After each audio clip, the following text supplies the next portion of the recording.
sabéis, este foro está dedicado al tema el fracaso europeo, autoritarismos, rearme y ascenso de la extrema derecha, es el subtítulo que le hemos puesto.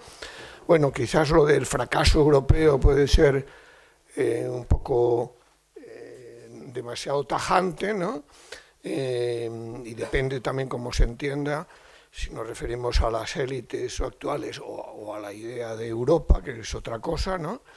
Pero bueno, para hablar de esto tenemos aquí a tres colegas que yo creo que la mayoría de las personas que estáis aquí les conocéis, ¿no? O sea que en primer lugar hablará Gerardo Pisarello, profesor de Derecho Constitucional y desde hace ya un tiempo diputado de En Comú en el Congreso.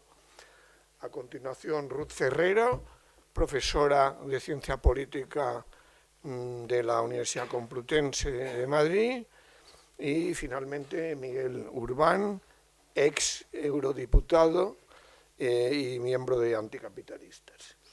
Bueno, yo voy a soltar unas palabras solo para tratar de introducir el debate y que luego haya tiempo, por supuesto, para extenderlo a la gente que estáis asistiendo a este acto, ¿no?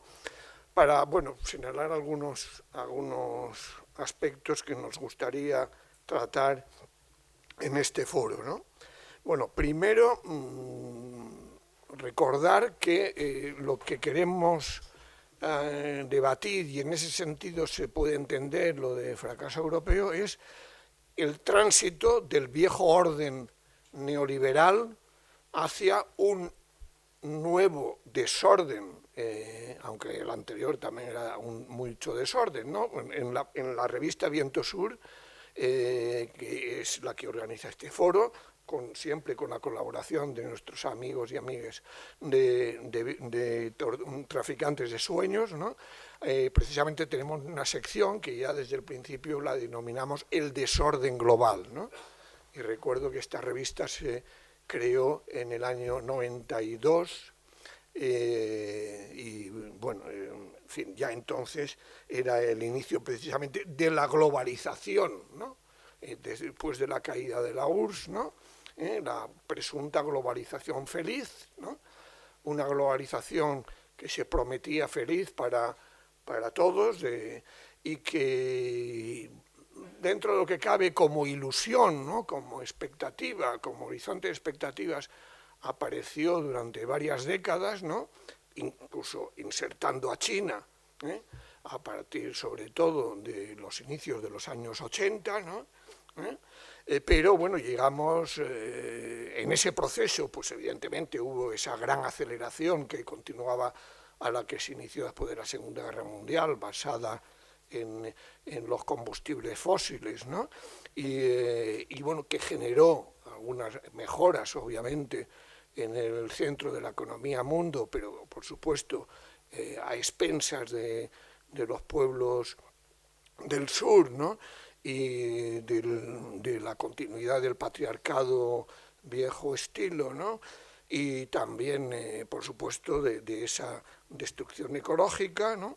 Y bueno, luego, para ir rápido, llegamos a la gran recesión de 2008, ¿no? Que se puede considerar que fue un punto de inflexión, ¿no? Fue un momento que desde luego desveló la naturaleza explotadora, sobreexplotadora, de despojo, ¿no? Y desposesión y de destrucción ambiental, ¿no? Del capitalismo, de ese capitalismo que sobre todo a partir de este siglo XXI ha ido conociendo transformaciones importantes, no ha cambiado, pero hemos visto sobre todo esa revolución tecnológica, ¿no? Hay que constatarlo, ¿no? Que ahora llegamos con la inteligencia artificial a un punto ya más elevado todavía, pero que evidentemente a partir de 2008, bueno, pues en el caso de Europa, pues no olvidemos que fue ahí las políticas, el laboratorio, sobre todo en los países del sur, PIG, donde se aplicaron las políticas austeritarias. Ahí queda siempre el recuerdo, y ahora cumplimos 10 años del golpe financiero que se aplicó contra el pueblo griego, ¿no? Y bueno, en todo caso, yo creo que a partir de esa gran recesión también salen a la luz las contradicciones interimperialistas que se van manifestando, ¿no? Sobre todo entre esa gran potencia hegemónica que se creía incuestionable después de la caída de la URSS, que era Estados Unidos, ¿no? Y la nueva gran potencia ascendente que era China, ¿no?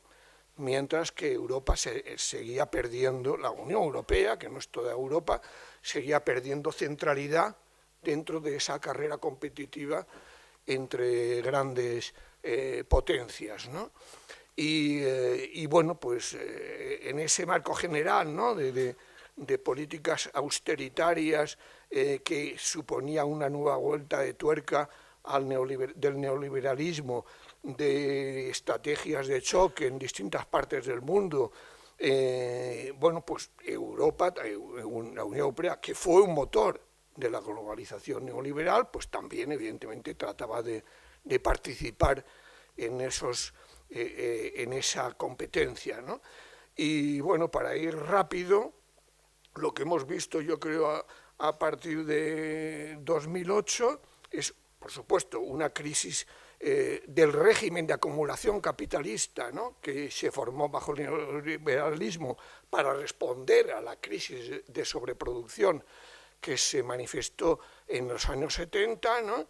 Y búsqueda de un nuevo régimen, búsqueda de una salida a la crisis de rentabilidad del capital que se estaba manifestando abiertamente, ¿no?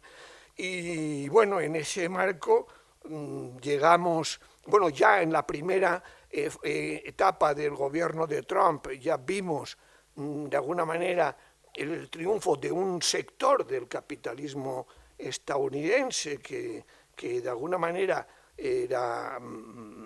se alineaba de otra manera respecto al gran capital transnacional, porque no olvidemos, evidentemente, a través de toda esta globalización neoliberal, lo que hemos visto ha sido una internacionalización del capital, ¿no? Y un proceso de concentración y centralización cada vez mayor en una lista no tan larga de grandes corporaciones transnacionales, ¿no? Entonces, bueno, en ese marco general es en el que podemos entender la crisis del neoliberalismo progresista, el fracaso de experiencias alternativas frente al neoliberalismo, sobre lo que habría mucho que hablar también, como en el caso español, ¿no? Y bueno, después de esa ola, que sí fue un intento de respuesta también en América Latina a los estragos del neoliberalismo, pues lo que vemos es un nuevo ciclo ascendente de la extrema derecha a escala global, ¿no? Y ahora, para no extenderme más, pues lo que vemos es, con esta segunda fase de Trump, pues un intento de frenar su declive imperial, con China como el principal objetivo, y al mismo tiempo exigiendo a la Unión Europea un nuevo reparto de tareas, ¿no? Un nuevo reparto de tareas, tú ocúpate militarmente de la guerra de Ucrania, mientras yo me ocupo de buscar mi solución espaciotemporal, para hablar en términos de David Harvey, ¿no? Es decir, busco nuevos espacios de acumulación por desposesión, ¿no? Y bueno, en ese sentido, pues quiere Groenlandia, quiere el canal de Panamá, ¿no? Y claro, la Unión Europea no puede pedir nada, ¿no? O sea, y deja a Putin que se haga con Ucrania, ¿no? Eso sí, compartiendo las tierras raras, ¿no? De eso no quiere escaparse Trump, ¿no? Entonces, bueno, lo que vemos, por lo tanto, es en ese marco general cómo esa extrema derecha global está avalando al Estado genocida israelí contra el pueblo palestino, y que desde mi punto de vista, claro, el caso de Netanyahu es la versión extrema de esa extrema derecha global, pero no olvidemos que cuenta con el apoyo de Estados Unidos y la complicidad de la Unión Europea. Es decir, en fin, entonces, se trataría de hablar cómo ahora a lo que estamos asistiendo es a una nueva fase de militarización del planeta, ¿no?, de agravación de las contradicciones, y también Europa ahí quiere ser una gran potencia, ¿no?, quiere ser la tercera gran potencia, ¿no?, entonces, desde el punto de vista militar, ¿no? Y pues se trataría de hablar todo eso cuando realmente la Unión Europea el enemigo lo tiene dentro. Es decir, esas élites políticas que quieren aplicar esa política de rearme, en realidad lo que van a hacer es alimentar a Estados Unidos, por un lado, por lo menos a corto plazo, con el complejo militar industrial, ¿no?, y por otro lado a su propia extrema derecha, que es la que va a crecer, y en ese marco, pues la población inmigrante como la principal víctima, con la teoría del gran reemplazo. Y desgraciadamente hoy tenemos que lamentar las muertes de varias personas en la isla de Hierro, ¿no?, víctimas de la necropolítica de la Unión Europea. Entonces, pues se trataría de que hablarais de todo eso. Así que, adelante, Gerardo. Que seleccionéis lo que queráis de todo eso. Bueno, muchas gracias, Jaime. Muy buenas tardes a todos y a todas. La verdad que es viniendo de esa caja cerrada y áspera que es el Congreso de los Diputados, pues es un placer poder estar aquí. También me gusta que Jaime me haya presentado como diputado de los comunes. No sé si todo el mundo sabe qué son los comunes, pero si no lo sabe también es un síntoma de muchas cosas. Pero simplemente para aclarar que aunque soy diputado del Congreso, en este momento que hay mucha gente que dice, yo soy simpatizante pero no militante, ¿no? Pues yo soy un militante no simpatizante de muchas cosas de las que veo en mi propio espacio político en un sentido amplio, en el espacio de las izquierdas. Ya digo, me complace mucho estar aquí en Traficantes y estar con Ruth, con la gente de Anticapis, porque parte de nuestra biografía, ¿no?, está vinculada a las campañas que hicimos a comienzos de los años 2000 contra la Constitución Europea, ¿no?, contra el Tratado Constitucional Europeo, en un momento donde este fracaso del que estamos hablando ya parecía anunciarse, ¿no? Es decir, el fracaso en una determinada construcción europea hace tiempo que se entreveía. Y yo creo que ahora se está produciendo de manera dramática en el nuevo contexto geopolítico, pero claro, después del Tratado de Maastricht, de la caída del muro de Berlín, de ese giro neoliberal que da la Unión Europea, pues ya en los años 2000 eso se estaba intentando constitucionalizar, ¿no? Desde el punto de vista social se estaba constitucionalizando en términos de política económica el neoliberalismo como tal.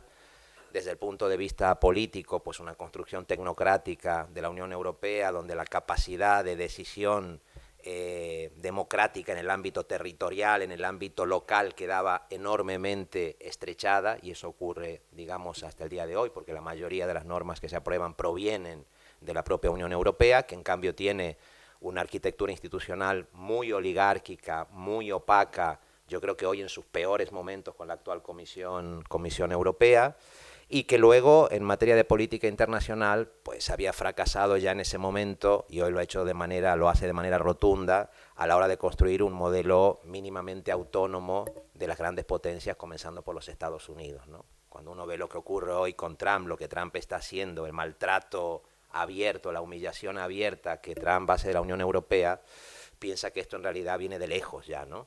Y que ya en los años 2000 era una tendencia que se veía clara, y que yo creo que efectivamente no se revirtió. Entonces yo celebro venir de la época de aquellas campañas donde decíamos cosas que siguen vigentes, y también celebro que en aquella época ya pues planteábamos que frente a eso lo que había que defender era, digamos, el alter europeísmo, ¿no? Un alter europeísmo que ya por entonces pues decíamos que tenía que ser internacionalista, es decir, no tomando a Europa como el continente ejemplo de nada, por el contrario, ¿no?, un alter europeísmo que no fuera eurocéntrico, que es otra cosa que Europa ha practicado mucho, la Unión Europea en estos últimos años, porque todos esos crímenes de los que habla Jaime, en Palestina, en África y en tantos sitios, solo se explican por el enorme peso que la huella colonial sigue teniendo en Europa y en la Unión Europea, ¿no? El trato dado a los migrantes, tolerar que el Mediterráneo se convierta en una tumba donde mueren miles y miles de personas a lo largo de los años. Todo eso tiene que ver con esa matriz colonial de la cual la Unión Europea no pudo desprenderse, ¿no? Pero nosotros defendíamos ese alter europeísmo, ese internacionalismo, un alter europeísmo que pudiera estar conectado con los pueblos del sur, siempre lo sentimos de esa manera, es decir, cómo... Y claro, esto te obligaba también a discutir si la Europa del Sur podía tener una mirada diferente desde ese punto de vista, ¿no? Por ser la Europa del Sur, por su cercanía con África, en el caso pues, del Estado español con América Latina, por diferentes razones. Eso es algo que también se teorizaba mucho, ¿no? Saramago, tanta gente que estaba en esa construcción de un espacio europeo que no mirara tanto al centro y al norte de Europa, sino al sur global, de alguna manera, ¿no? Yo creo que esa discusión también está presente. Creo también, como decía Jaime, que una de las grandes batallas que dimos en su momento y que se perdió fue la batalla del pueblo griego, ¿no? contra el referéndum del 2015, contra el referéndum de la Troika. Es decir, es cuando la Unión Europea, digamos, por primera vez se encuentra en el sur de Europa una resistencia tan fuerte, ¿no? A un plan de reajuste neoliberal, de despojo, de privatizaciones, capitaneado por el Banco Central Europeo, por el Fondo Monetario Internacional y por la Comisión Europea, y se encuentra con un pueblo que dice que no. Que dice que no, pero que no se encuentra con ninguna alternativa por parte del gobierno griego en ese momento.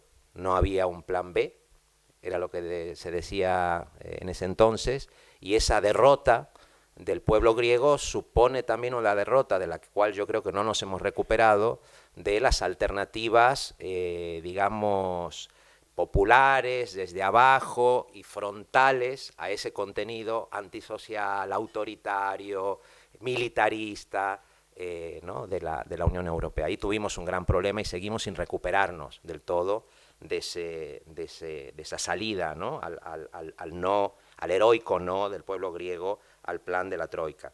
Luego me parece a mí que tuvimos un pequeño interregno raro, que fue la pandemia, porque cuando se produjo la pandemia, pues estábamos en un estado de shock muy grande, y ahí vimos que la Unión Europea, sin cambiar sus fundamentos, intentó dar una respuesta que no es la que había dado, por ejemplo, frente al caso de Grecia después de la crisis capitalista del 2008, ¿no? En la pandemia, pues Angela Merkel vivió eso que se llamaba el momento hamiltoniano y dijo, bueno, ahora sí no vamos a machacar al sur porque es una pandemia, vamos a intentar que a través de la deuda, es decir, como si se hubieran suspendido temporalmente algunas de las reglas de la Unión Europea, las prohibiciones de déficit, las prohibiciones de endeudamiento que se habían consagrado para fundamentar políticas neoliberales, se suspendieron en ese momento como consecuencia de la presión de los estados del sur, porque en ese entonces España, Italia y Portugal estaban más o menos alineadas, y ahí vivimos un momento extraño donde se fantaseó mucho que podía acabarse esa Europa neoliberal y abrirse otro contexto distinto, pero lo que pasó fue todo lo contrario.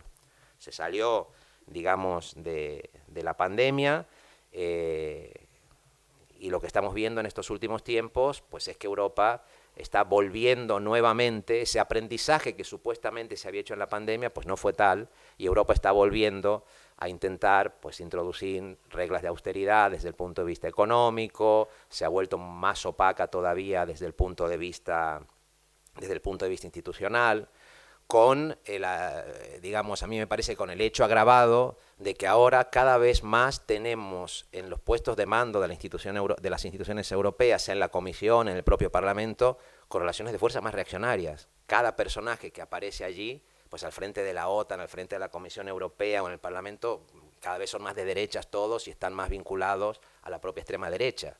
Es decir, que antes existía esta fantasía, ¿no? Que se podía defender la idea de Europa, criticar la Unión Europea, pero ahora es cada vez más difícil, porque yo creo que casi todo lo que nos viene de Europa, ¿no? Te encuentras con gente que celebra que von der Leyen haya sido elegida presidente de la Comisión, porque si no hubiera venido alguien de extrema derecha. Pero claro, uno escucha a von der Leyen y es lo peor en casi todos los aspectos, ¿no?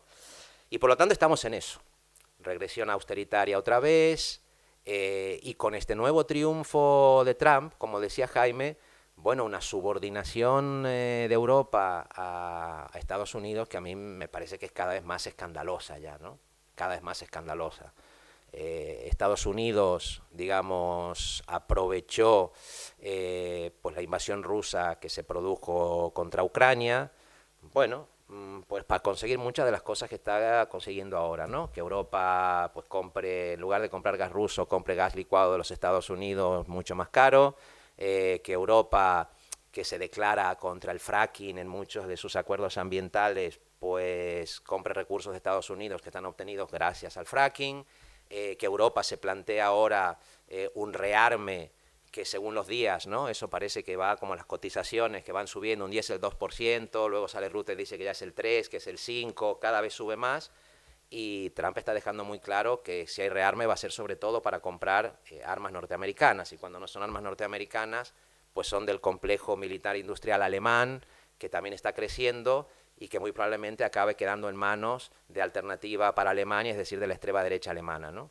Es decir, que yo sí que creo que me parece que está justificado que el título de este encuentro sea el fracaso de Europa, entendiendo que no es el fracaso del alter europeísmo o del internacionalismo de los pueblos europeos, que yo creo que eso sigue teniendo vigencia seguramente en prácticamente todos y todas las que estamos aquí, pero sí de ese proyecto que ha sido la Unión Europea y que ahora está en una crisis bastante terminal, me parece a mí, ¿no? No quiero decir que eso implique que vaya a desaparecer sin más, pero no me puedo imaginar en este momento cómo podría haber algún tipo de recuperación o de reversión de lo que estamos viendo en este momento, ¿no?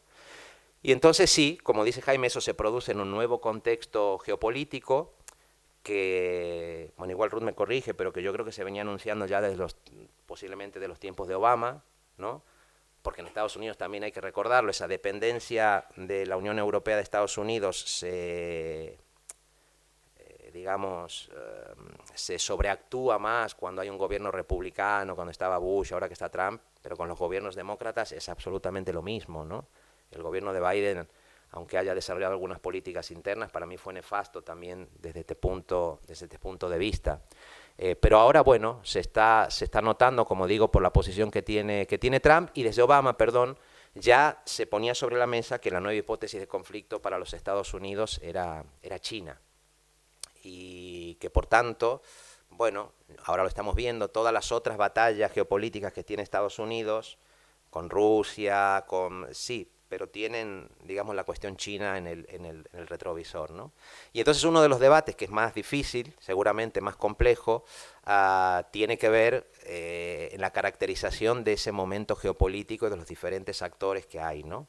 Y entonces, frente a una crisis muy profunda de esa Unión Europea en términos de proyecto social, de proyecto medioambiental, en la manera que está tratando la cuestión migratoria, en su relación, ya digo, a conflictos serios, como el propio conflicto de Ucrania, donde la Unión Europea ha actuado con mucha hipocresía, me parece a mí, ¿no? A Ucrania nunca se le planteó perdonarle la deuda, pero en cambio era solamente rearmarla. La política de acogida de migrantes también fue absolutamente selectiva, y ya con lo de Palestina, pues ni hablar, porque la manera vergonzosa en que se está, digamos, siguiendo la cuestión del genocidio, la verdad que también está sentando un precedente terrible, porque pareciera estar naturalizando la idea de que cualquier resistencia, por más justa que sea, puede ser aplastada militarmente si alguien simplemente tiene las armas para hacerlo, dándole igual lo que digan las Naciones Unidas, lo que digan los organismos internacionales, lo que diga el derecho internacional. Es decir, es como si estuviéramos entrando en una nueva fase donde claramente para Trump, claramente para Netanyahu, uno podría decir en parte para Putin, da igual Naciones Unidas, da igual pues lo que digan los tratados internacionales, los convenios de genocidio, ¿no? Porque finalmente es la fuerza bruta, desnuda, la que se acaba imponiendo. Y frente a eso, yo, para decirlo de manera provocativa, Jaime me pasó un artículo sobre China que se publicó no sé si se publicó solo en la web de Viento Sur, sí, en la web de Burboimer, que es un artículo que está bien, que es interesante. Yo ahora estuve por primera vez en mi vida, estuve en un viaje con el Congreso de 9 días en China, donde no había estado. Y entonces cuando Jaime me envió este artículo, pues yo había leído otro de un dirigente de la izquierda anticapitalista argentina, que es Claudio Katz, sobre la caracterización, porque creo que es importante la caracterización de las diferentes potencias hegemónicas que existen en este momento, ¿no? O de lo que Jaime llama ese interimperialismo, donde yo simplemente lo que quiero decir es que a mí me parece que estamos en un momento de cara a pensar la posibilidad de construcción de una alternativa altereuropeísta, internacionalista, con los pueblos del sur global, donde me parece que claramente el imperialismo norteamericano continúa siendo el imperialismo, digamos, más belicista, más dispuesto a imponerse de manera, quiero decir, muy radical, ¿no? en todos los espacios del mundo donde tienen intereses estratégicos, de recursos naturales, es decir, golpes de Estado, utilizar la política del Fondo Monetario para ahogo financiero, asesinatos selectivos. Es decir, me parece que claramente Estados Unidos continúa siendo, digamos, el imperialismo más agresivo y más criminal en su relación con el resto de pueblos para mantener su hegemonía, ¿no?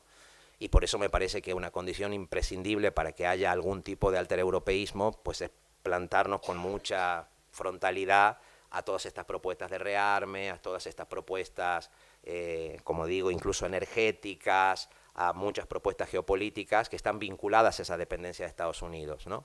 Luego está pues el tema de Rusia, que me parece que tiene otra dimensión, porque lo de Rusia me parece que hay allí un proyecto, bueno, más vinculado a una concepción imperial de lo que es la nación rusa, una concepción neozarista, ¿no? Que es lo que tiene Putin y que explica mucho su relación con muchas de los estados colindantes con la Rusia actual, y que en algunos casos utiliza la fuerza militar, como es el caso de África, pero en principio no contra esos pueblos, sino como para intentar tener algún papel de contrapeso a lo que puede haber sido el papel tradicional del colonialismo francés o del imperialismo norteamericano en esa zona, ¿no? Y me parece que el otro gran tema es el tema de China, efectivamente. ¿Qué es China? Claro, algo que es muy difícil, digamos, de saber. Yo no soy un sinólogo y no soy, digamos, experto en eso, ni mucho menos, pero sí creo, como plantea Claudio Katz, que lo de China tiene sus diferencias, ¿no? China efectivamente es un país pues, que hizo una revolución socialista en el año 1949, eso permitió que un país absolutamente atrasado y con unos índices de pobreza muy grandes pudiera aplicar políticas de sanidad, de educación, que no eran políticas capitalistas durante la primera parte de Mao.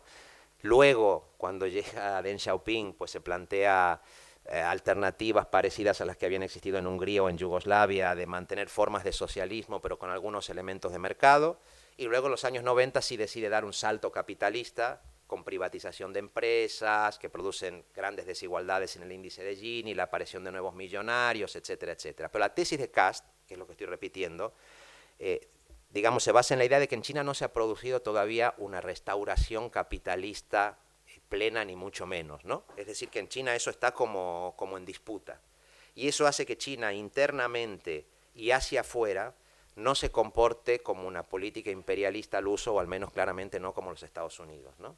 Por ejemplo, China tiene intereses en recursos naturales, en tierras raras, porque también las necesita para mantener esa batalla tecnológica en curso, pero no desplaza, digamos, a su ejército, ni invade países para conseguirlos, no practica ese tipo de... Cuando financieramente actúa, por ejemplo, en el marco de los BRICS, pues China no da préstamos a cambio de que se privatice la sanidad, de que se privatice la educación, que haya un golpe de Estado. Es decir, algunos dicen que es un imperio en formación. Bueno, esto no lo sabemos. Pero entonces, a partir de eso, y con esto acabo, me parece que ahí se abren como tres posibles escenarios, lo digo geopolíticamente, para... Uno sería que el proyecto que está siguiendo Trump y una parte importante de sus aliados de la ultraderecha global, desde Milei a Netanyahu, se imponga. Si ese proyecto se impone y Europa no construye nada autónomo alternativo a eso, pues la situación va a ser muy dura, ¿no? La situación va a ser muy dura. Y lo que todavía hoy no parece un fascismo concretado como fascismo, sino que vemos elementos de neofascismo, pues puede imponerse y podemos estar frente a una realidad muy dura. Podría pasar que en el ámbito internacional, pues China se convierta en una alternativa a Estados Unidos, pero que siga un camino capitalista clásico e imperialista clásico, y que China pues se vuelva lo que todavía no es del todo, ¿no? Un país solamente capitalista y que hacia afuera desarrolle políticas abiertamente imperialistas y comience a hacer cosas que hacía Estados Unidos antes, lo cual también sería, digamos, una cosa dramática y nos situaría pues en otro plano.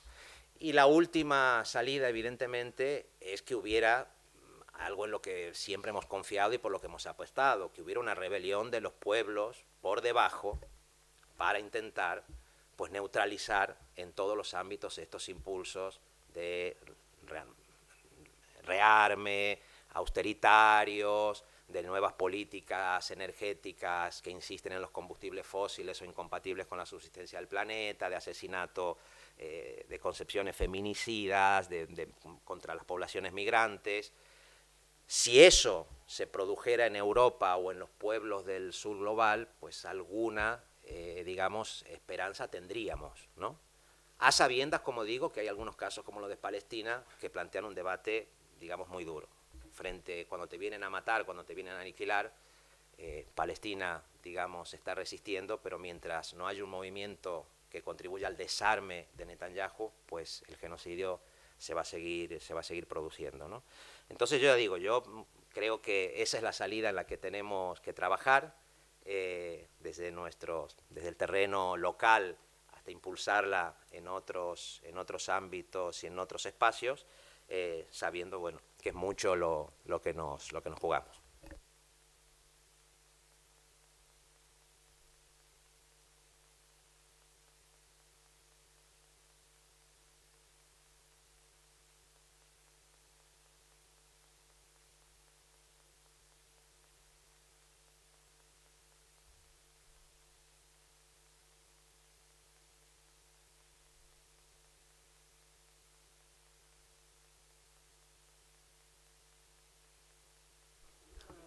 Hola. Pues lo dicho, gracias a todas y a todos por invertir una tarde de miércoles en algo tan sexy como hablar de la Unión Europea. La verdad es que es increíble que nos podamos ver aquí.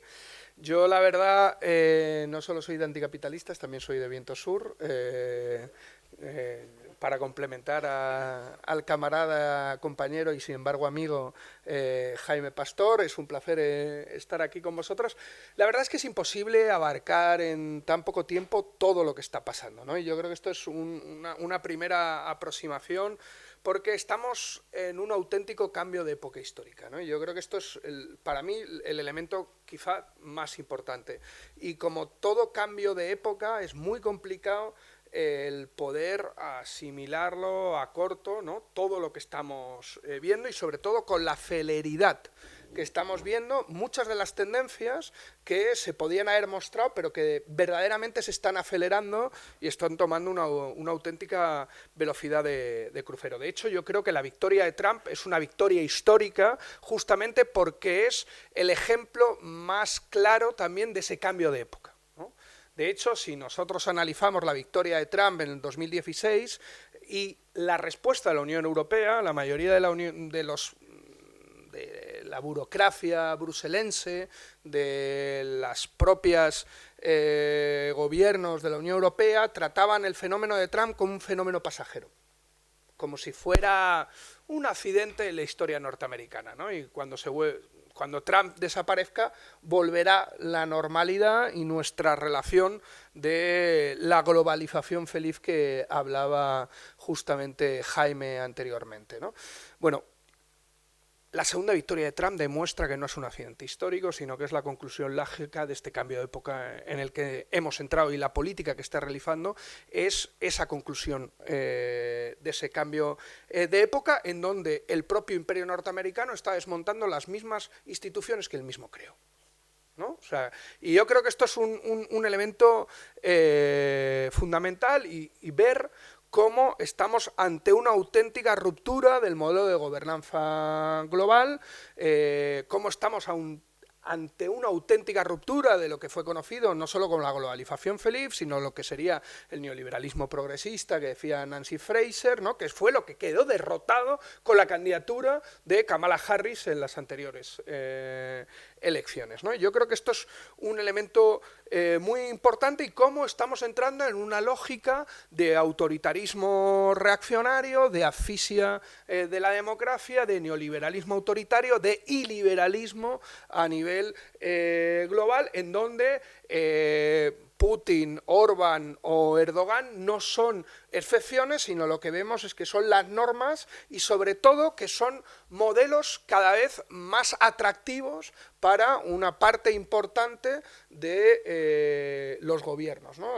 Hay varios autores que hablan de la pérdida de atracción de lo que sería la democracia liberal, ¿no?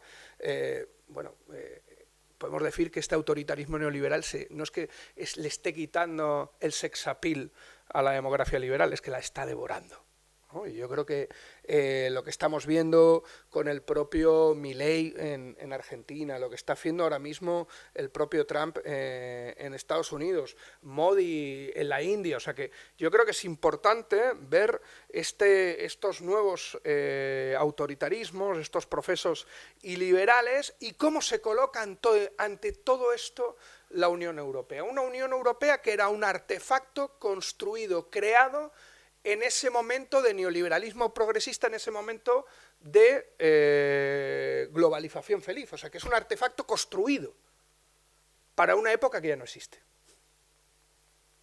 Y ahora, ¿cómo se intenta reorientar? Que no es el intento de reorientación de la Unión Europea no es actual. O sea, yo creo que para mí una fecha fundamental es el Brexit. El Brexit, el propio Linera, a mí excesivamente dice de que es el inicio de la desglobalización, ¿no? Realmente el Brexit lo que es el inicio de una nueva Europa. Incluso Gerardo hablaba de la Constitución Europea. Yo creo que el fracaso de la Constitución Europea fue el fracaso de un intento de federalismo político en la Unión Europea y cómo la Unión Europea ha ido comprendiendo que el federalismo económico no era suficiente, o el federalismo de mercado, ¿no? La construcción mercantil no era suficiente.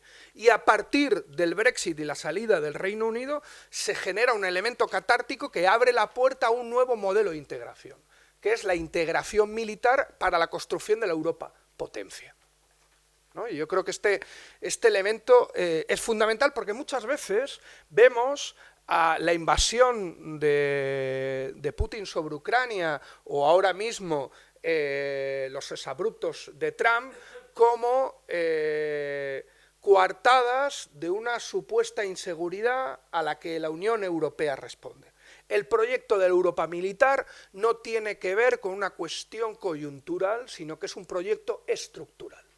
No responde a este elemento de inseguridad coyuntural. En cambio, el elemento de inseguridad coyuntural sí que cumple una función de federador externo del proyecto de la Europa potencia. No sé si recordáis a De Gaulle, que decía que Estados Unidos era un federador externo de la Unión Europea. Yo creo que ahora mismo la Unión Europea, el nuevo modelo de construcción de la Europa militar, de la Europa potencia, tiene dos federadores externos, Putin y Trump, ¿no? Que cobran justamente esa lógica de federadores externos en clave de potencia militar.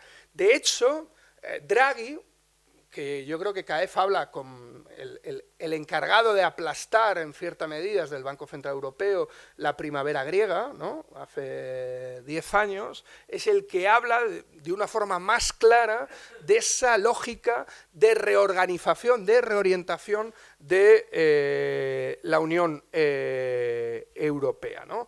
El propio Draghi dice que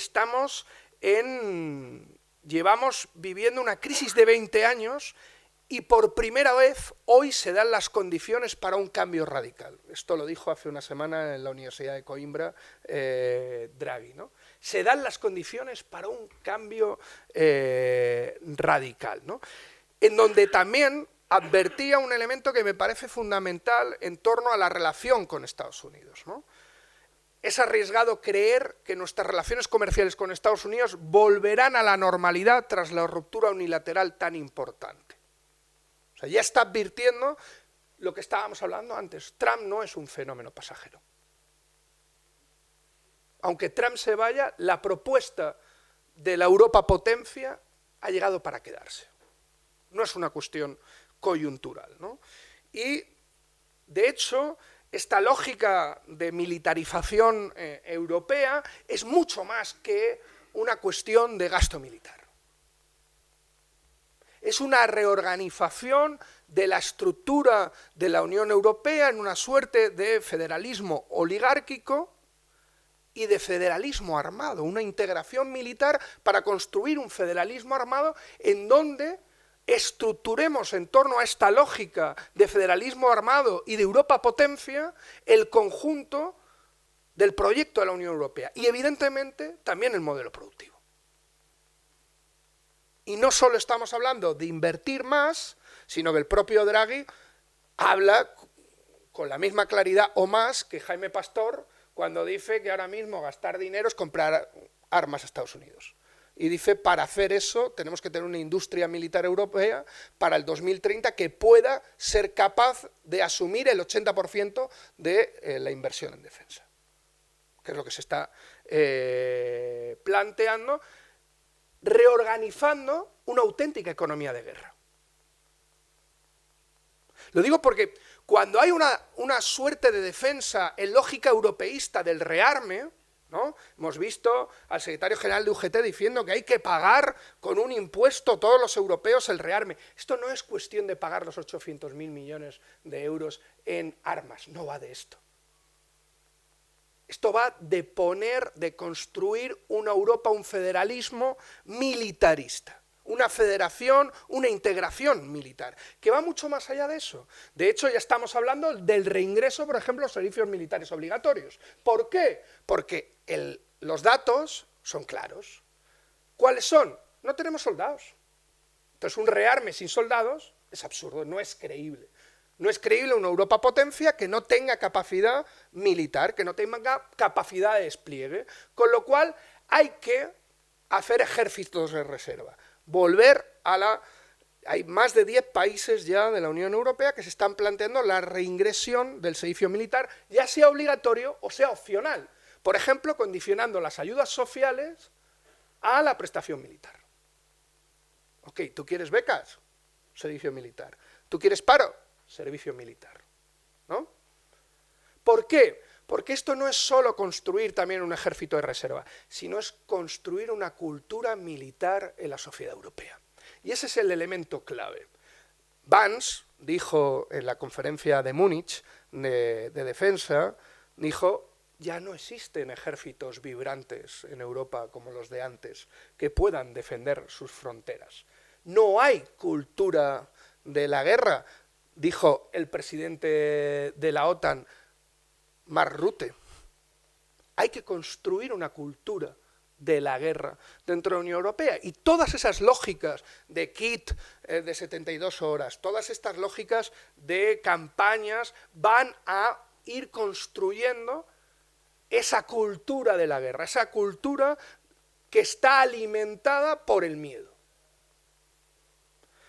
en donde el elemento de la autonomía estratégica cumple un papel fundamental. De hecho, la brújula estratégica es anterior incluso a la invasión de Ucrania, evidentemente es modificada al calor de la propia invasión de Ucrania, pero lo que están hablando no es tanto en esa brújula estratégica de pegarse con Putin en Ucrania, sino de asegurar mercados, asegurarlos militarmente. Asegurar mercados, asegurar rutas comerciales, asegurar el abastecimiento de materias primas. Hay que recordar que ahora mismo Europa depende un 75% de materias primas del exterior para su industria. Y en algunos casos hasta el 100% de las materias primas son importadas desde el exterior. Eso también nos lleva, por cierto, a una serie de mecanismos de explotación y de fiebre extractivista también en Europa.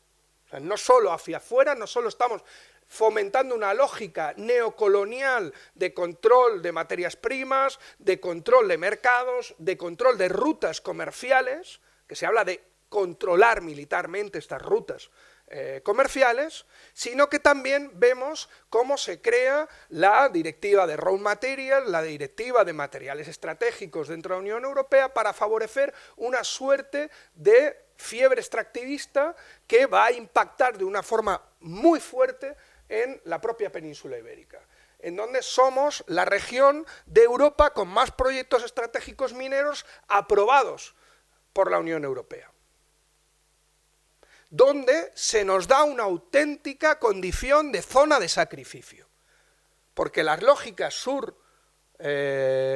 no solo se dan de la Unión Europea hacia afuera. Y creo que solo en Extremadura 150 proyecciones mineras. Desde el 72 no hacíamos un plan nacional de prospecciones mineras en España. Lo estamos haciendo ahora. Se quiere concluir en 2 años, ¿no? O sea, creo que es un elemento muy importante. Y en este cambio de Europa también hay un cambio geográfico del poder dentro de la Unión Europea. Siempre habíamos hablado del eje, ¿no? París-Berlín, ¿no? Y realmente era más Berlín que París, porque Berlín era la locomotora económica. Ahora vemos un cambio en una Europa potencia, en una Europa militar, más hacia París, donde el sueño de Gaulle, ¿no? De esa autonomía militar europea,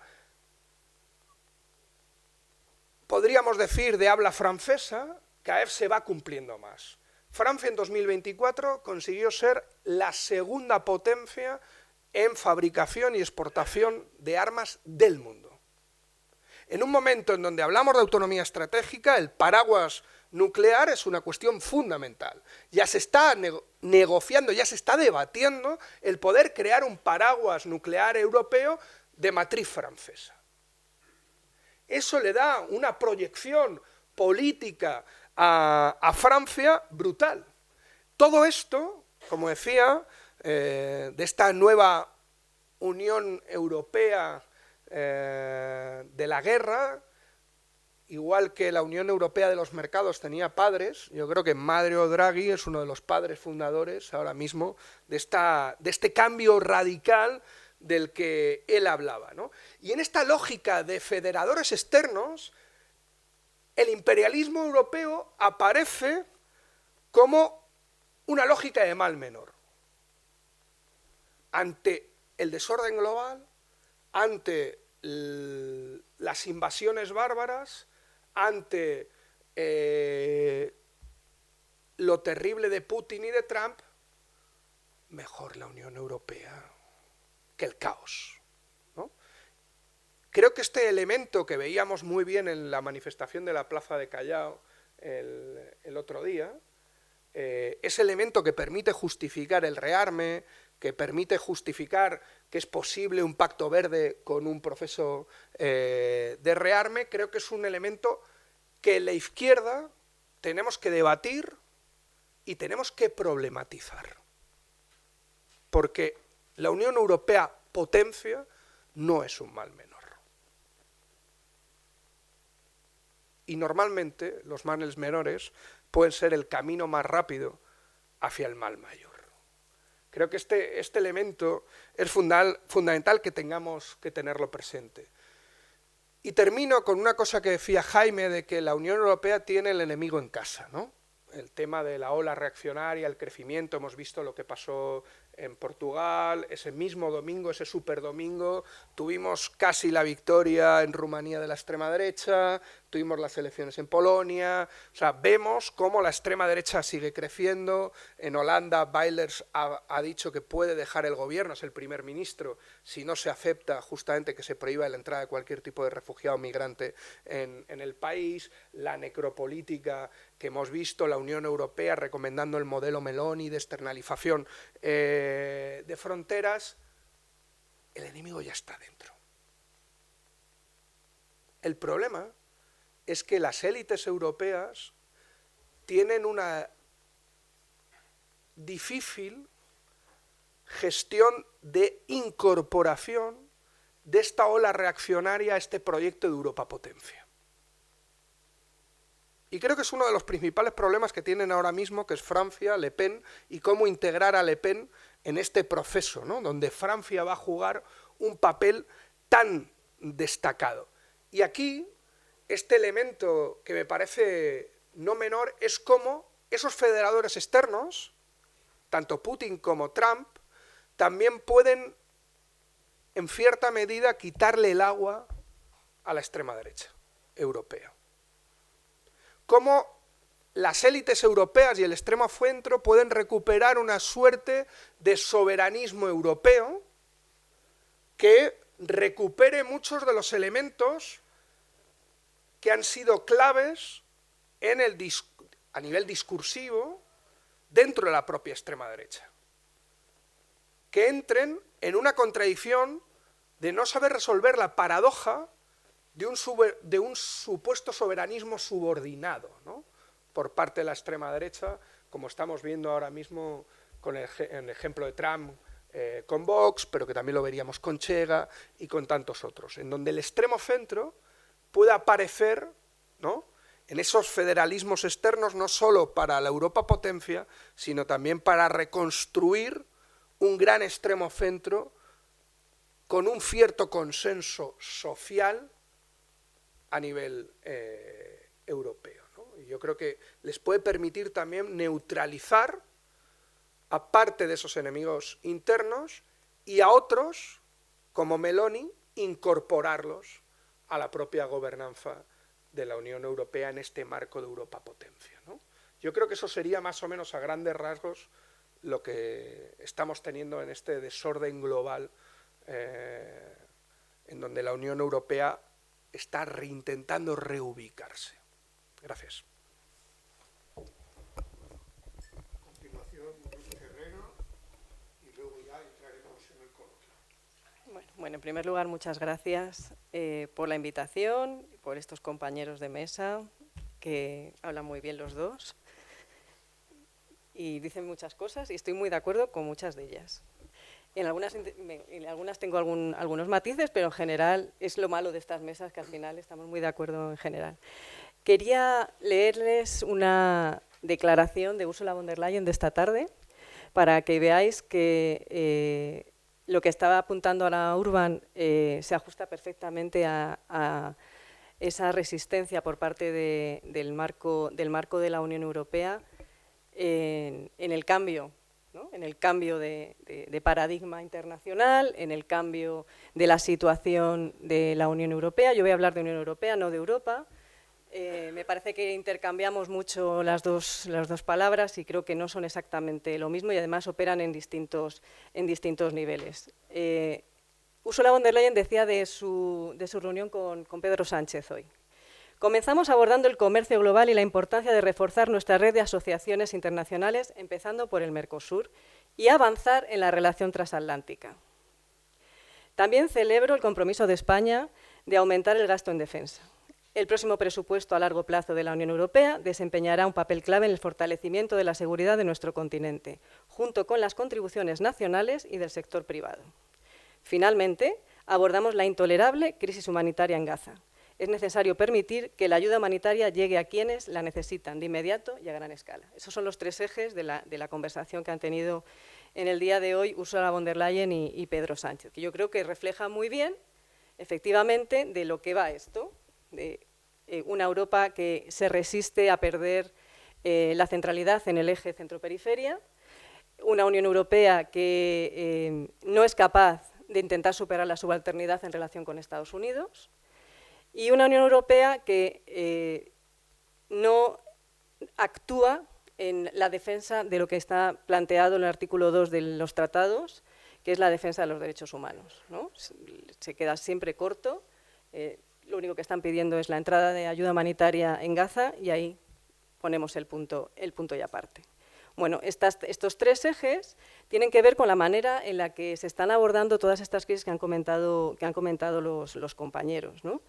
El modo en el que se comienza a inaugurar el proyecto de integración europeo, que se hace en principio, ¿no?, sobre las relaciones económicas y comerciales y un modelo de construcción de paz en Europa frente a aquellos territorios que pertenecieron a los imperios coloniales, porque no nos olvidemos, el proyecto de la Unión Europea comienza a avanzar sobre la base del proceso de descolonización y, por tanto, se quiere construir una identidad alternativa a aquello que se estaba destruyendo en ese momento. Bueno, se quiere avanzar en ese proceso, en ese proyecto de integración europea sobre la base de la Europa de los valores, como proyecto de paz y de defensa de los derechos fundamentales y los derechos humanos, como una Unión Europea que sea la gran defensora del orden internacional liberal, y que además, bueno, hemos visto todos y todas estos libros de los americanos son de Marte y los europeos de Venus, ¿no? Bueno, pues esto es tal cual, es tal cual porque hemos estado efectivamente externalizando todas las cuestiones que tienen que ver con la seguridad y la defensa de la Unión Europea y de los estados que componen la Unión Europea a ese gran hegemón que construye efectivamente esa globalización feliz, que construye las normas de actuación en esa globalización feliz y que en el momento que ha decidido que ya no le sale lo suficientemente rentable, empieza a desmantelarlos, ¿no? Este es, digamos, el contexto general. Y también vemos cómo ese eurocentrismo del que hablaba Gerardo no deja de estar ahí, siempre ha estado ahí. No hemos conseguido, a lo largo de todos estos años, desde las campañas contra el Tratado Constitucional y esa propuesta de otras Europas, ¿no?, desde abajo y demás, no se ha conseguido absolutamente nada desde las bases, ¿no? Ha sido un fracaso absoluto. Yo lamento ser muy pesimista en este punto. Pero no se ha conseguido y seguimos hablando, y cuando se va a distintos países europeos, y los que estáis aquí conocéis, de lo que se habla es de única y exclusivamente desde el ombliguismo eurocéntrico de Europa, de una Europa que, ya digo, se resiste a asumir su función como periferia en el actual orden internacional al que avanzamos, ¿no? Por tanto, esto es una reflexión, una autocrítica que deberían de hacerse tanto las élites políticas como económicas que se sitúan en el marco de la Unión Europea. Coincido con que el punto de inflexión importante es la crisis del 2008, no solo la parte económica, es el año que llega Obama a la Casa Blanca. Efectivamente, Obama es el que pone el primer paso, el primer punto de cambio geopolítico en el marco de los Estados Unidos, que pone Asia-Pacífico como centro de la rivalidad geopolítica global, y lo hace de manera consciente. Y es Obama el que en la Cumbre de Gales del año 2014 les dice a los socios de la OTAN europeos, a la pata europea de la OTAN, que hay que incrementar el gasto militar hasta el 2%, porque los Estados Unidos no están dispuestos a seguir bancando y asumiendo esa externalización de la seguridad y la defensa que habían estado haciendo desde el final de la Segunda Guerra Mundial.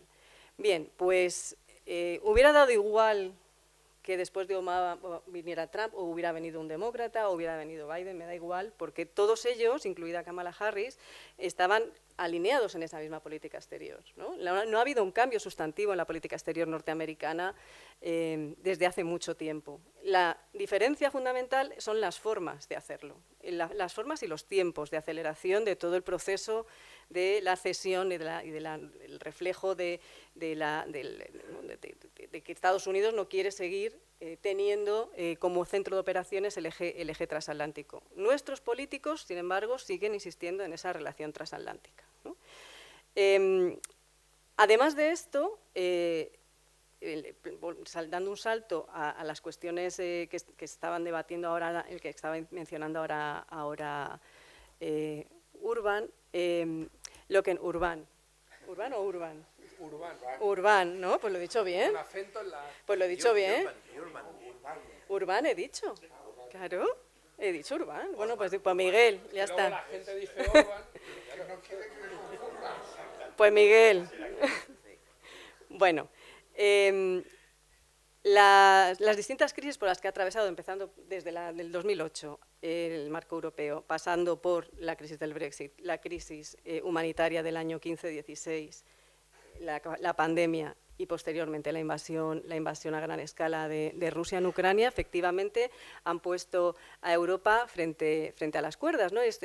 No recordará quién era el que decía que Europa se construye gracias a las crisis, ¿no? Entonces, esto siempre lo ponemos como ejemplo de como qué bien, ¿no? Que tenemos crisis, que tenemos que responder a ellas y entonces siempre encontramos soluciones imaginativas para poder seguir avanzando en eso que llamamos el proyecto europeo. El problema de responder a las crisis es que son siempre reactivas, no son proactivas. Es decir, nunca tenemos tiempo, nunca hay tiempo dentro de los marcos comunitarios para tener un proyecto a medio o largo plazo, como por cierto tienen los chinos a 100 años, ¿no? Que permita efectivamente operar en términos estratégicos de hacia dónde queremos que avance esa idea de Unión Europea en términos tanto soberanistas como federales, si es que es el caso, ¿no? Y aquí tengo una pequeña discrepancia contigo en el tema de lo federal. Porque en realidad a lo que vamos es a una suerte de unión de Estados, pero no federalización de Estados, ¿eh? De hecho, la cuestión que efectivamente se está intentando es que se intercambie, digamos, la apuesta por una integración política que estaba ya en Maastricht, ¿no? Con todas las críticas que le podemos hacer a Maastricht y demás, sin involucrarnos en el proceso de integración política como debería de ser, que es intentando que ese proyecto fuera efectivamente operado sobre líneas de redistribución de la riqueza, ¿no? Que eso es lo que siempre criticó Julio Anguita, por ejemplo, ¿no? Decía que la gran pata que le faltaba al Tratado de Maastricht era precisamente la más importante, que es lo que se sacó en el último momento de esa negociación de los tratados. Una Europa que quiere avanzar en términos políticos, no ya geopolíticos, en términos de integración política y federalizante, no puede operar solamente sobre la base de ser una potencia reguladora, que es lo que es la Unión Europea en este momento, y nada más, ¿no? No tiene capacidad de redistribución, no tiene capacidad de cohesión social en todos los territorios, no tiene capacidad, por supuesto, en materia de seguridad y defensa, y de lo que se trata ahora, esto no me quiero enrollar mucho, pero de lo que se está viendo ahora es una sustitución de esa idea de una Europa política hacia una Europa geopolítica, en la cual la idea de cohesión de todos los pueblos y de todas las naciones que conforman la Unión Europea, en vez de estar sostenida sobre aquellos valores de las democracias representativas, de los derechos humanos, de los derechos de las minorías, etcétera, etcétera, etcétera, está siendo sustituida por un pegamento que es el que tiene que ver con la pata de defensa, ¿no? Pero esto no quiere decir que sea federalizante, porque si nos vamos al texto de la propuesta política detrás de la Europa de la defensa, en realidad lo que se nos están diciendo no es que se avance en términos de federación en materia de defensa, sino de incremento del gasto en defensa en términos nacionales, ¿no? Con una pequeña salvaguarda, que es esa deuda que se va a emitir de manera común, en la cual no va a haber un techo de gasto. Es decir, tras la crisis del COVID, cuando se plantea efectivamente ese momento hamiltoniano de emisión de deuda conjunta para luchar contra la crisis sanitaria en la que se estaba viviendo en ese momento, se vio como una ventana de oportunidad por muchos para avanzar precisamente en ese proyecto federalizante de integración política. Se vio como una hora de esperanza después de lo que veníamos con las políticas de austeridad que se habían aplicado con la crisis del 2008. Pero, sin embargo, efectivamente fue un paréntesis y justo cuando se iba a cerrar ese paréntesis y volver a las políticas de la gobernanza del semestre europeo, es decir, las políticas de austeridad y de no incremento del gasto público, ahí surge el plan de defensa, en el que Por cierto, España sí que defiende que se avance en términos federales, pero es una minoría dentro del marco de los estados, ¿no? El resto de estados, y lo ha dicho Caracalas de manera muy clara, de lo que se trata es de armar mucho, incrementar mucho el gasto a 27, pero cada uno en su casa, ¿no? Hacer 27 ejércitos bien fuertes con una cierta interconectividad, pero no mucho más. ¿Por qué no estoy de acuerdo con el tema de la federalización a través de la defensa? Porque en realidad, además de esto que he mencionado ahora, que es estrictamente dentro del marco europeo, en realidad de lo que se está hablando es de una alianza entre Estados europeos, intergubernamental, y solo entre aquellos que forman parte de la pata europea de la OTAN.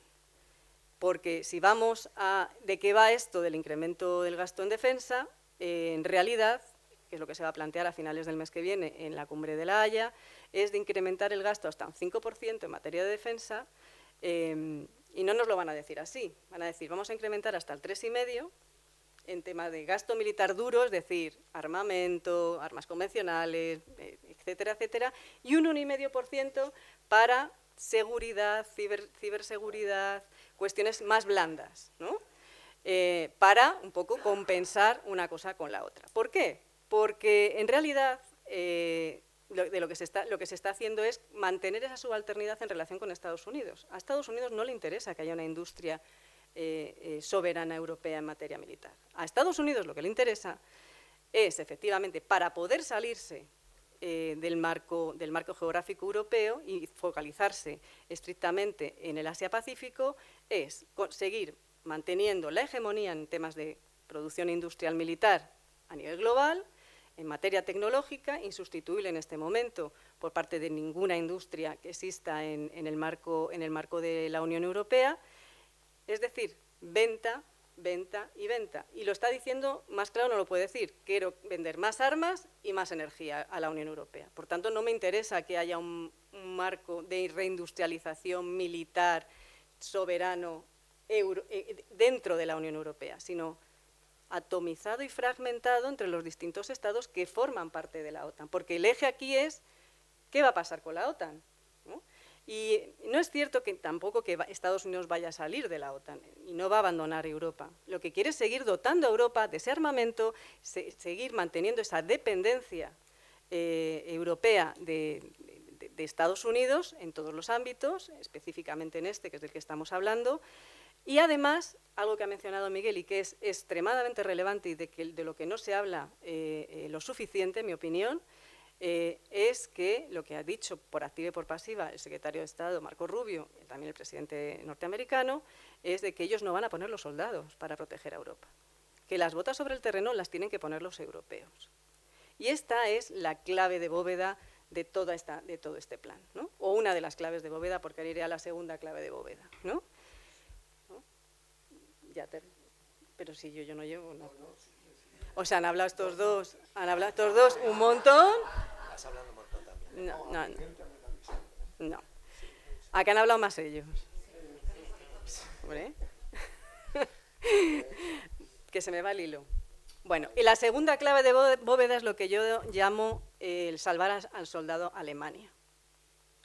Alemania, como bien apuntabas, hasta ahora ha sido el motor económico de la Unión Europea gracias a dos cuestiones. Una, es el único de los estados, los más fuertes, que no puso en marcha un proceso de desindustrialización de todo su tejido productivo. El resto pasaron directamente a la economía financiarizada. Mantuvo su tejido industrial y lo pudo mantener, además, en términos muy competitivos con otras potencias internacionales, porque tenía un acceso a la energía barata procedente de Rusia. Bien, bueno, pues con toda la crisis de Ucrania se encuentra con que no tiene esa capacidad de ser tan competitivo porque el precio de la energía es mucho más elevado, ¿no? Es mucho más elevado y, por tanto, se encuentra en sus momentos más bajos. Segundo año de recesión histórico para Alemania, casi entrando en el tercero en enero. Veremos a ver qué sucede. Bueno, pues el plan de rearme tiene que ver mucho con el proceso de reconversión industrial alemán de una industria civil a una industria militar, aplicando normas neokeynesianas de gasto público. Y esto es lo que está poniendo en marcha Friedrich Merz, es lo que no ha dudado ni un instante en modificar la Constitución, aquella que no se podía modificar en tiempos de Merkel porque era sagrada en los techos de gasto. Bueno, pues Merz lo ha modificado, incluso haciéndolo de una forma bastante original, ¿no? Que esto a mí me ha resultado original que directamente lo haya modificado con el Parlamento saliente, no con el Parlamento entrante, porque con el Parlamento entrante no hubiera conseguido las mayorías parlamentarias suficientes como para modificar la Constitución. Ojo a la cuestión de la legitimidad del cambio constitucional alemán. Y esto además sucede al mismo tiempo, prácticamente en plazo de 2 o 3 semanas, con la propuesta procedente de otra alemana, Ursula von der Leyen, del plan denominado de Rearme, ahora ya no sé cómo se llama, le han cambiado el nombre. Bueno, es igual. Bueno, pues esta es otra de las claves, porque de lo que se trata ahora es de que Alemania vuelva a ser el motor económico de la Unión Europea en términos industriales. Algo que a los franceses no les hace ni nada de gracia, por supuesto, porque ellos sueñan con De Gaulle, ¿no? Y quieren efectivamente poner en marcha esa Europa de la defensa sobre el epicentro, con un epicentro francés, ¿no? Y esto es un poco la situación que tenemos. Y por cerrar, hay una cuestión que a mí me parece extremadamente relevante si hablamos de las cuestiones de las derivas autoritarias, de los autoritarismos electorales y demás. Yo creo que hay que fijarse sobre todo, y creo que lo ha mencionado también Miguel, en las fuerzas reaccionarias, obviamente, pero especialmente las fuerzas sistémicas.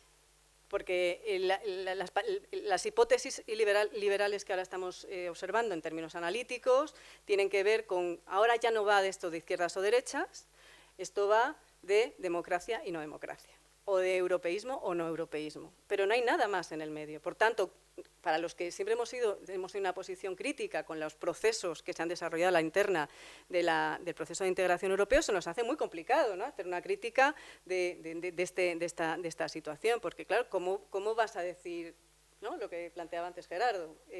Pues mejor von der Leyen que lo que puede venir detrás. Pero claro, el problema aquí es cómo impugnar precisamente a esas fuerzas sistémicas, que son precisamente las que nos han traído a la situación actual, que no han devuelto a los ciudadanos y a las ciudadanas lo que habían prometido que iban a traer, una Europa próspera, para todos, ¿no?, porque es próspera, pero para algunos, y además ahora se refugian, ¿no?, en ese mal menor, si queréis, no sé cómo llamarlo, no me gusta mucho esa palabra, pero bueno, es esto o lo otro, y no hay una alternativa que pueda ser una tercera vía a esa situación. Y lo dejo aquí. Sí.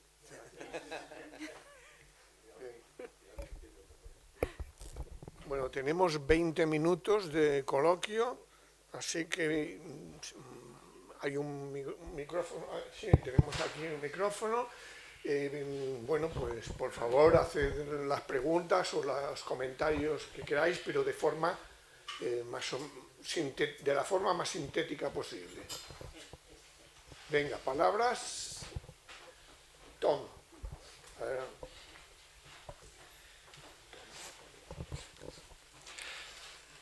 Dos preguntas y una información adicional. La primera es, ¿por qué el asunto de la Unión Europea no aparece en los acuerdos de coalición? Ni en el de Podemos, ni en el de Sumar. Absolutamente ausente. No hay ninguna... O sea, no hay una lucha sobre esa cuestión en la gestión de supuestos gobiernos progresistas alternativos, ¿no? Y junto a eso, ¿cómo se puede defender hoy en la izquierda parlamentaria todavía lo de la estrategia, la autonomía estratégica, ¿no?, sabiendo que detrás de eso hay todo lo que ahora se ha comentado en la mesa, ¿no? Yo creo que ahí hay un error garrafal tremendo, y eso me lleva a la segunda pregunta, ¿no? ¿Realmente se necesita la extrema derecha para ese iliberalismo y ese giro autoritario? o más bien la propia socialdemocracia se ha encargado perfectamente de llevarnos a esa situación. Teniendo en cuenta que el desmontaje del derecho internacional y de la Convención de Ginebra para los refugiados empezó en el 92, no ahora, con las muertes en el Mediterráneo. Y añadido a eso, también como una reflexión autocrítica de la izquierda, ¿no? Ninguno de los proyectos que intentaban responder al fracaso griego, ni Diem 25, ni el Plan B, ni muchos otros proyectos que salieron en aquel momento, han sobrevivido. No duraron ni años, ¿no? O sea, la izquierda, tanto parlamentaria como extraparlamentaria, ha fracasado en ese intento de esa construcción ni siquiera de un marco de alianza, ¿no? Yo creo que ahí Miguel ha estado en varios escenarios de gestión y yo creo que hay que hacer ahí una reflexión. ¿Qué ha pasado ahí, ¿no? Y por añadir una información, lo que negocia la Unión Europea con Estados ahora mismo, con Estados Unidos, está totalmente secreto, ¿no? Pero todos temen que ahí por debajo son cuestiones que obviamente solo van a beneficiar una vez más a las élites, tanto europeos como estadounidenses, con todo lo que de discursivo tiene esa respuesta a la guerra comercial. En el fondo, la Unión Europea está en la misma lógica de las oligarquías financieras que han entrado fuertemente, no solo en Estados Unidos, está con Friedrich Merz en el gobierno alemán. Eso no debemos, digamos, con tanta cosa que se habla todo el rato de Trump, pues poco se habla de esa misma lógica en los gobiernos europeos. Gracias, Tom. ¿Más palabras? Sí, yo quería hacer una pregunta a Ruth y otra a Gerardo. A Ruth quería preguntarle, desde el momento que la Unión Europea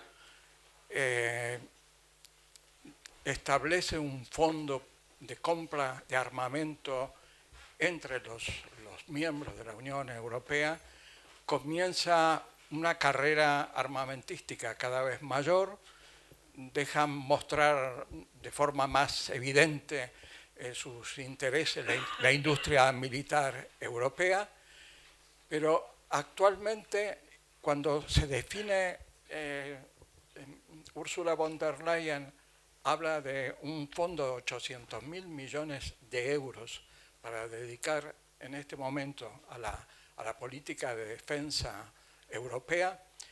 ¿Cuál es el grado de autonomía que tiene esa política de defensa de la Unión Europea con respecto a los planes de la propia OTAN? ¿Se chocan entre sí? ¿Hay coordinación entre sí? Y a Gerardo quería preguntarle cómo ve, hasta dónde cree que puede llegar aparentemente esta iniciativa tomada por el gobierno, por Pedro Sánchez con respecto a Palestina, que aparece hoy día como lo más progresista dentro de la Unión Europea. ¿Hasta dónde puede llegar eso si es solamente una tímida presencia, es imagen exclusivamente, tiene posibilidad de apoyo como para que esto se convierta en algo o se va a quedar en meras palabras? Porque entiendo que hasta fines de junio no empieza a discutirse realmente si se viola o no se violan los acuerdos de socio privilegiado con Israel. Gracias. Hola, buenas. Coincido con las preguntas me representas, Tom, con las preguntas que hiciste, sobre todo en relación a qué pasa dentro del gobierno de España, ¿no? Me interesa en particular, porque estamos aquí, es la realidad que tenemos que afrontar y a la que tenemos que dar respuesta. También me llama a la curiosidad cómo se lee desde quienes están más cerca del gobierno los movimientos que está haciendo últimamente Pedro Sánchez de su acercamiento con los países de Oriente, el rollo que nos venden de la solución de los dos estados con la Autoridad Nacional Palestina, etcétera. Pero bueno, mi curiosidad real es si existe alguna vinculación desde el punto de vista de ustedes en el tema de la política de aumento del presupuesto en materia de guerra, yo no la voy a llamar de seguridad, y la línea estratégica del flanco sur de la OTAN, que tanto en su momento quiso promover España cuando se hizo la cumbre de la OTAN aquí en Madrid y que vendían como una de sus grandes batallas, ¿no? La relación entre el Pacto Europeo de Migración y Asilo y el control de fronteras y ese flanco sur de la OTAN. Hoy mismo creo que están reunidos unos eurodiputados en el Hierro, bueno, con este asunto, entonces, por ahí. ¿Alguna pregunta más? Sí. Aquí. Buenas tardes, voy a ser muy breve. Sí, porque ya... Voy a ser muy breve. Simplemente quiero decir que parece que el tema del rearme europeo parece que es un debate nuevo, y no es un debate viejísimo. Lo que pasa es que Trump y Putin con Ucrania lo han, digamos, resucitado, lo han exacerbado, pero hace 25, 30 años ya existía este debate. Con Bill Clinton, con Obama. Acordaos que hace 30 años, con la guerra de los Balcanes, el debate de aumentar el gasto militar al 2% ya existía. Y yo creo que a Estados Unidos, a Trump, no le interesa para nada, o al contrario, lo que le interesa es la defensa europea actual, que es una defensa atomizada y fragmentada en 27 ejércitos que compran material a Estados Unidos. Yo, y esto es una opinión personal, creo que habría que apostar por una defensa europea común. ¿Cómo? Pues con un presupuesto militar común, con sistemas de armas comunes y con un único ejército europeo. Los dos únicos intentos que ha habido en este sentido han fracasado. La Unión Europea Occidental, que fracasó, y el Eurocuerpo, que sigue existiendo. Y que dicen que llevamos 30 años escuchando que va a ser el embrión del futuro ejército europeo. El Eurocuerpo no es nada. Bueno, simplemente eso. Gracias. Aquí delante y ya la última, ¿vale? Hola, yo soy una pregunta muy concreta a Gerardo, porque ha hecho una visión que coincido bastante con China, pero le quería preguntar cómo ve en estos momentos China, que tiene que cobrar 22.000 millones de dólares a los países del sur más empobrecidos este año.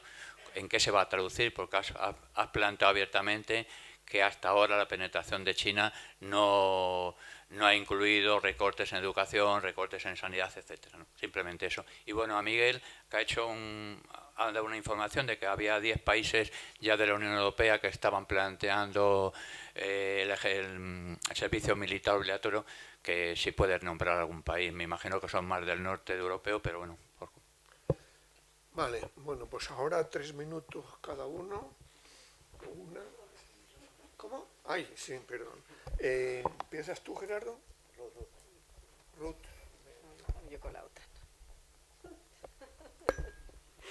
Vale, vamos a hacer la parte de defensa. A ver, yo creo que hay que tener claro cuál es la propuesta de la Unión Europea. La propuesta de la Unión Europea le llaman fondo, pero no es un fondo. Es decir, no está poniendo la Unión Europea 800.000 millones de euros para gasto en defensa. Lo que está diciendo la Unión Europea, lo que está diciendo la Comisión y todos los estados que han apoyado esa propuesta de la Comisión es que se va a dotar de 650.000, se va a permitir un gasto de 650.000 millones de euros a los estados que no van a tener un techo de deuda.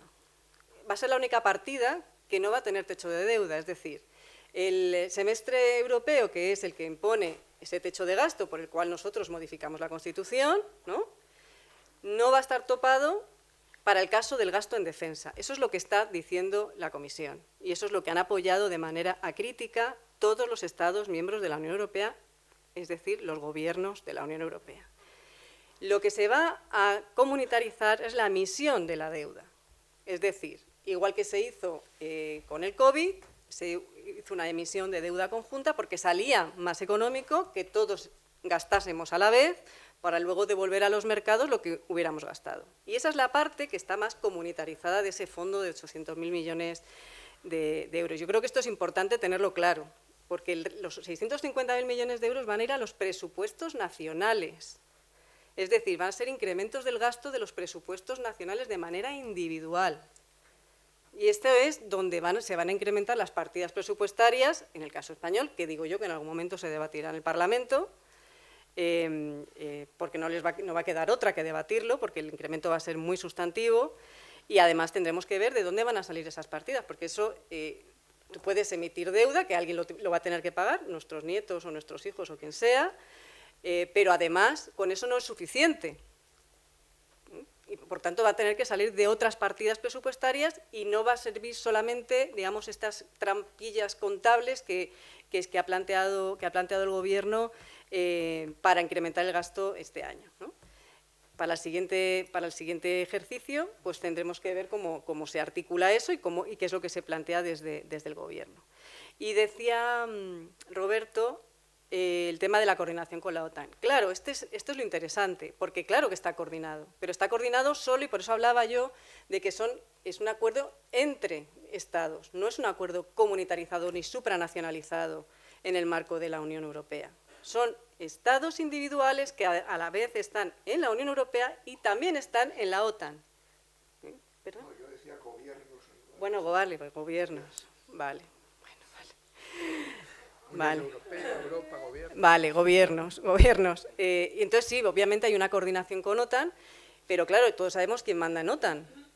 Y por eso el unir la línea de puntos que va del incremento de la propuesta del plan de rearme en el marco de la Unión Europea, conjuntamente con los acuerdos bilaterales que está llevando a cabo la Unión Europea con otros países que no forman parte de la Unión Europea, pero que van a participar en el proceso de reindustrialización militar de la Unión Europea, como por ejemplo el Reino Unido, ¿no?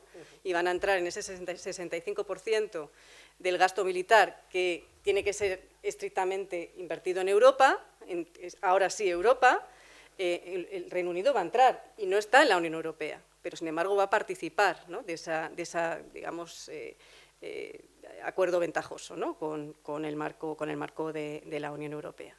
¿Esto qué quiere decir? Y yendo a la cuestión del ejército europeo, que en los términos en los que está planteado este plan, no vamos hacia un ejército europeo, vamos hacia una coordinación de ejércitos en las cuales yo espero que ya que se va a ir ahí, ¿no? la idea es que finalmente se coordinen, ¿no? Y que compren aparatos y que fabriquen aparatos que sean compatibles de unos ejércitos con otros, que eso sería un paso, pero no sería la creación de un ejército europeo. Acordaros de la propuesta de Borrell casi al principio de su mandato, que quiso poner en marcha esa idea del ejército europeo y dijo 5.000 hombres, ¿no? Y la gente se moría de risa, claro, porque con 5.000 hombres no haces nada.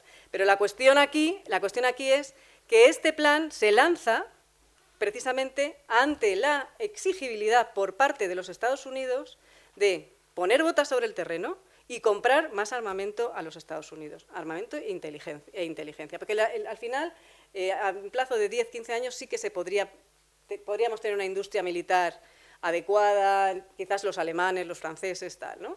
Incluso en alguna pata los españoles.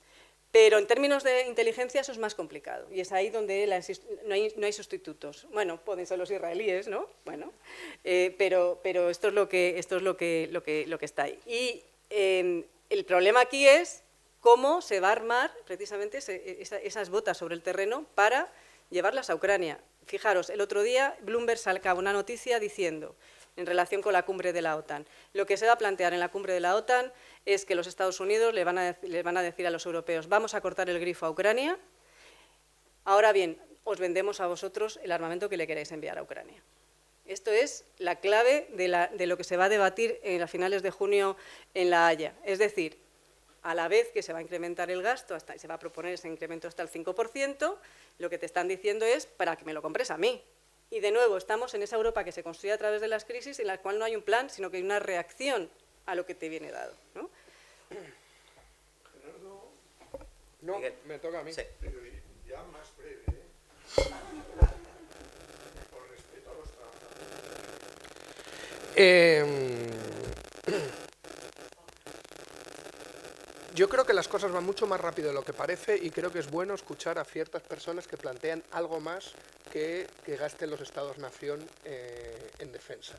Y por eso creo que Draghi, es bueno escuchar a Draghi, porque no es cualquier persona.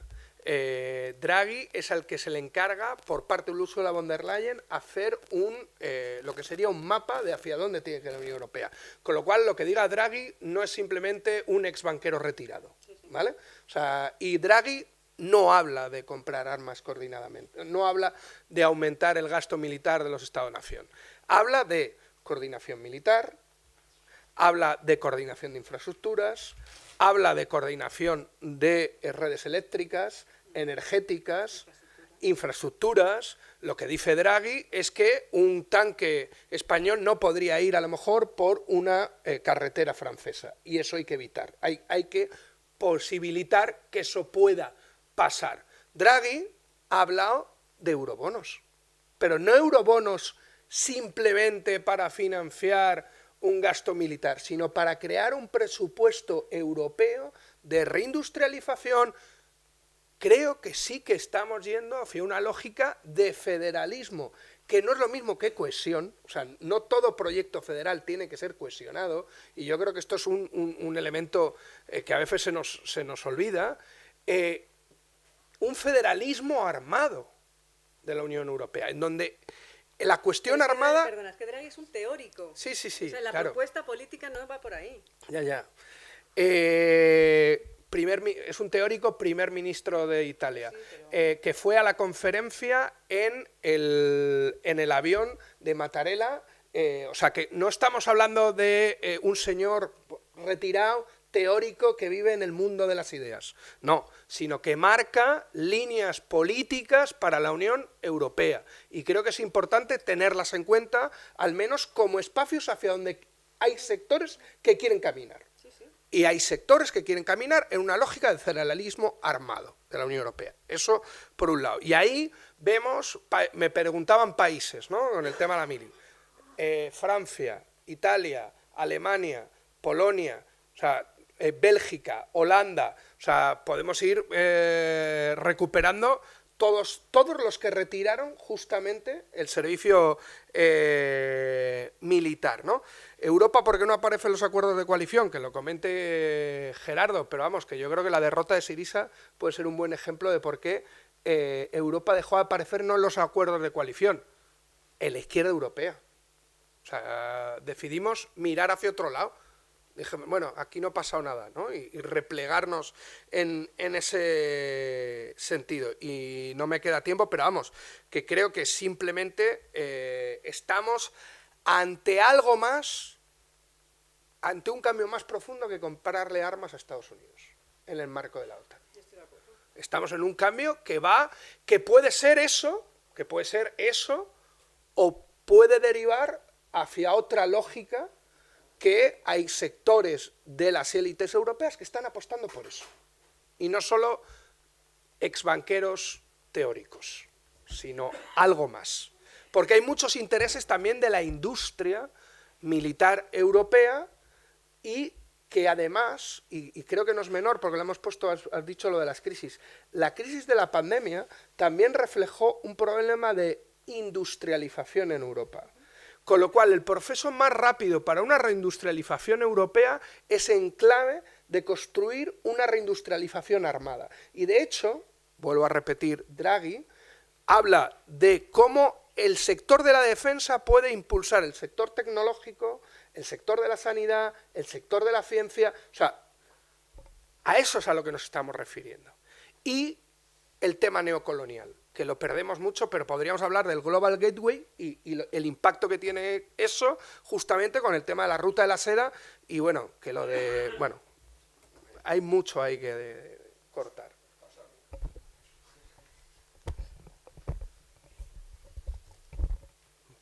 Bueno, a riesgo de simplificar, intento ser lo más telegráfico posible. Lo que dice Tom, ¿no?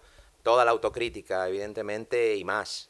Que creo que hay que hacerla en diferentes ámbitos, porque casi ninguno de los planes B planteados a nivel de movimientos o de partidos, después de lo de Grecia, en realidad logró abrirse camino, ¿no? Hay que hacer una reflexión de fondo, y estoy de acuerdo que no se habla de Europa porque las izquierdas están absolutamente despistadas y perdidas sobre lo que hay que hacer. Hay un gran desconcierto, a mi juicio, sobre eso. ¿Por qué se sigue utilizando a veces el término de autonomía estratégica? Yo lo uso porque es lo que menos se cumple, lo que aparece en los papeles y luego no lo cumple nadie. Para mí, autonomía estratégica sería no subordinación a los planes imperiales de los Estados Unidos, no aceptar las hipótesis de conflicto que Estados Unidos le plantea a Europa, que es que se pelee con muchos países con los que no debería hacerlo.